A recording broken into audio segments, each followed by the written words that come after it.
এবং মোম দিয়ে সেই আলোক সত্যকে সত্যি আলোকিত করা হতো।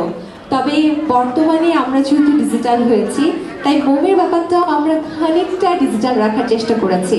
আমরা এখন আগুনের পরশমণি করব, তবে সেটা কোনো মোম দিয়ে কিংবা কোনো দিয়া জ্বালিয়ে নয়, বরঞ্চ আমাদের সবার ফোনে থাকা ফ্ল্যাশ লাইট দিয়ে। আপনাদের সবাইকে অনুরোধ করব ফোনের ফ্ল্যাশ লাইট ওপেন করার জন্য। আমরা একে একে সবাই ফ্ল্যাশ লাইটটি ওপেন করব, অন করব এবং হাতে মোবাইল রাখবো। এই জীবন